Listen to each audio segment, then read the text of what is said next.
If you own a Mitsubishi, then check out Rossport. I get almost all of my Stevo parts from Rossport. They provide a large selection of aftermarket and OEM parts, and they're at very competitive prices. The parts get to you as quick as possible, and that's why I've always used Rossport. Check out the link in the description.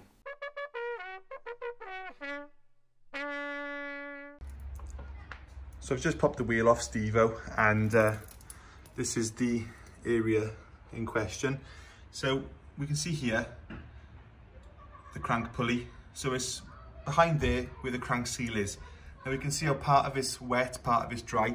That is symptomatic that the oil is coming from there. Plus, I can't see where else it would be coming from. So I'm gonna take the bolt off now. Hopefully my impact gun will get it off. And then the plan is to take the pulley off, somehow pick out the old seal, then clean it up, put a new seal on, and hopefully we shall be able to do it that easy.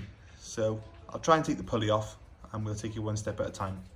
So I've tried an impact gun, that didn't get it off. I've also tried putting a breaker bar on it and using the starter motor method.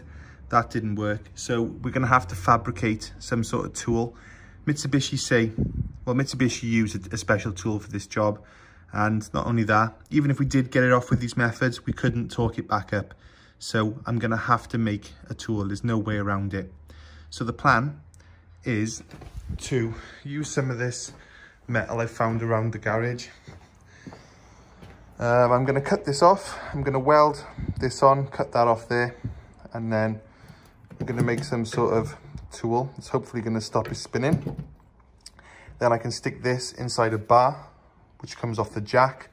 And then that's gonna be a massive sort of stopper then to stop the flywheel wanting to turn. So it might not work, but we're giving it a go. Let's see what happens.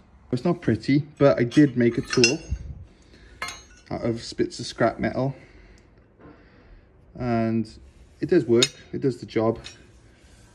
And I've now got the nut loose. So I probably will never use this again, but I did bend it as well. But you know, it's not stupid if it works, and it worked. So we're just gonna take the pulley off now.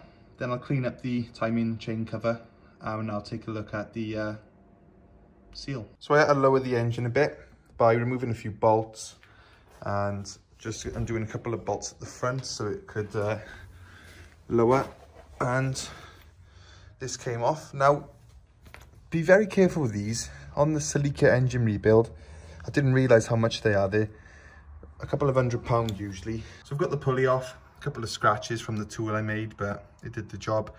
Now I'm just going to clean this up with some brake cleaner, and I think I'll make a start on fitting the new seal. But as we can see, the old one's looking pretty manky. So I'll clean it up, fit a new seal, and then if it's still leaking, well, I might as well do the timing chain and fit an upgraded sump if I'm going to be taking all the casings off. So I'm hoping this is all it is, and I can get a couple more track days out of it. Nice and clean. Now we're just going to pull out the old seal. So we got the crank seal out. I think the reason for failure is I don't use Stevo enough, basically. It's very hard and brittle, and there's also like mold on it. So I think that that's sort of happened from Stevo being in the garage for too long, maybe while I was concentrating on the Celica. I don't think this car was started for, I don't know, probably over 6 months at one point. So I think that's probably contributed towards it, but we're fixing it now. So there you can see the hole where it's going to go in. So I'm going to clean that up with a little bit of brake cleaner. Then I'm going to refit the new seal, but with a bit of silicone around the outside to help it seal against the casing. And then the inside, I'll just put a little bit of oil on, and it actually seals against the crank pulley on this car, not the crankshaft. So that's quite interesting. And if you're wondering how I got it out, I got this little pin nail on these mole grips. I bent it, I put it in, hooked it behind the seal, and it popped straight out. So that's how I done that.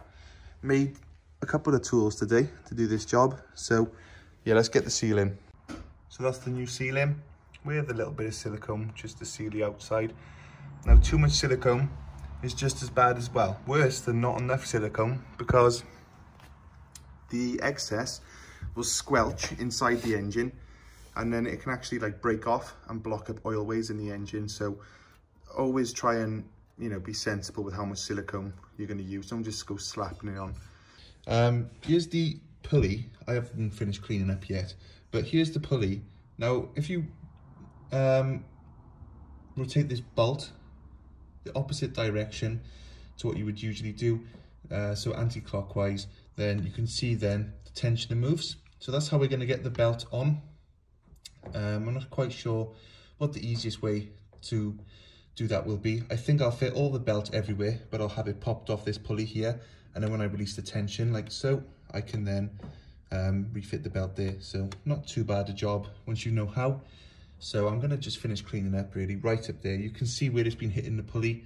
It's been flicking it right up and all over the car. It's covered, it's dripping. So that track day, we really did get a lot of oil out of this car. So give it a good clean, and then we will put the final belt back on. This is my little tool that I made. Yeah, it's worked. So I've tightened it up to 155 foot-pounds. Surprisingly, it hasn't given way. Just made it of scrap metal with my rubbish welding skills. So it goes through the two holes there. There's little tabs on the back, which are just washers, little support bar, then a little extension piece, and it locks against the wishbone, and you can torque it up then, and it stops the engine turning. So nothing fancy.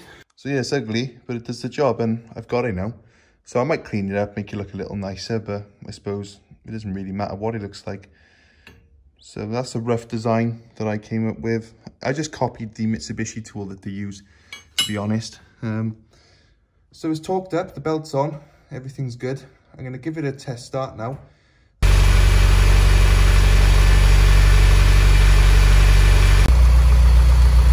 So Steve-O's been idling now for a good 10-15 minutes. He's well up to temperature and there's no leaks. So I think it's pretty much fixed. I'll soon find out if I keep losing oil. But I'm pretty sure the old crank seal was failing, and it's all cleaned up and repaired. But at least now Steve-O's working. I can do a couple more track days this year, hopefully, before we go doing any major works to him. So, a good result. Cheers, guys.